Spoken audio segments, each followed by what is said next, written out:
Un parcours atypique, un destin présidentiel. Né le 13 février 1933 à Mbomeka, dans le sud du Cameroun, d'un père catéchiste et d'une mère ménagère, Paul Biya était initialement prédestiné à devenir prêtre.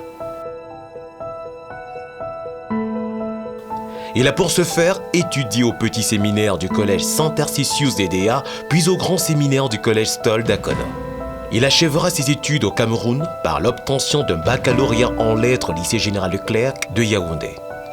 Puis il s'envolera vers la France où il obtiendra tour à tour une licence et une maîtrise en droit public à l'université de la Sorbonne, ainsi qu'un diplôme de l'Institut des hautes études d'outre-mer. À son retour au Cameroun en 1962, Paul Biya gravira les échelons de la haute administration au pas de course. Il sera tout d'abord nommé chargé de mission à la présidence de la République. Il poursuivra son ascension à différents postes de responsabilité jusqu'au 30 juin 1975, date à laquelle il est nommé Premier ministre.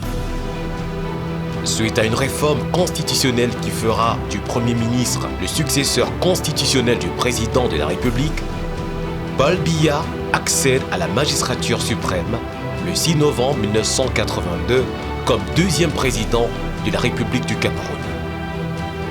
Dès lors, il aura tenu ferme les commandes du bateau Cameroun. Ni le coup d'État manqué du 6 avril 1984, ni les opérations de désobéissance civile organisées par les partis politiques d'opposition au cours de la décennie 90, ni la dévaluation du franc CFA en 1994 ne parviendront à mettre un terme au destin singulier de cet homme que la Providence semblait avoir choisi elle-même.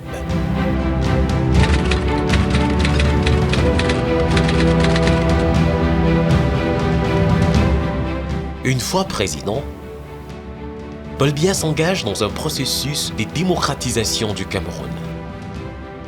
Il autorise le retour des exilés politiques, l'ouverture de l'espace médiatique à la diversité des opinions et la pluralité des candidatures au sein du parti unique.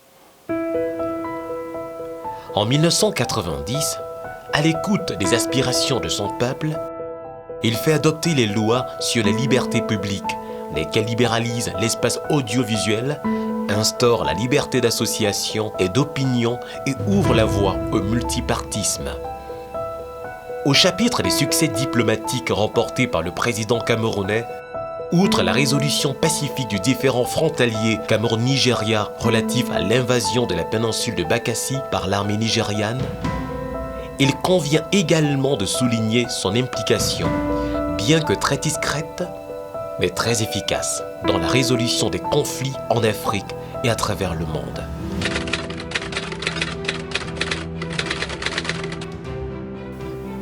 Visionnaire à son ascension à la magistrature suprême le 6 novembre 1982, le président Biya a fait de la rigueur dans la gestion des affaires publiques et de la moralisation des comportements les maîtres mots de son magistère. Son premier ouvrage, Pour le libéralisme communautaire, en trace les principaux axes. Dans la foulée, il appelle à la modernisation de l'État. C'est dans ce sillage qu'il réorganisa la carte administrative du pays en le dotant de 3 nouvelles régions. C'est l'homme du renouveau. Patriote, le président dénonce et refuse de reconduire les accords de coopération militaire et de défense qui liaient le Cameroun à la France depuis le 31 décembre 1959. Sur le volet économique, Paul Biya atteint le point d'achèvement de l'initiative PPTE en 2006, ce qui permettra au Cameroun d'obtenir l'annulation substantielle de sa dette publique. Il entend faire de son pays une nation émergente et dote le gouvernement d'une stratégie baptisée Vision Cameroun émergent à l'horizon 2035, dont le document de stratégie pour la croissance et l'emploi est le premier palier pour la décennie 2010-2020. C'est le début d'une longue odyssée des grandes réalisations qui verra naître de nombreuses infrastructures routières, de télécommunications, hydrauliques, énergétiques, portuaires, sociales et sportives.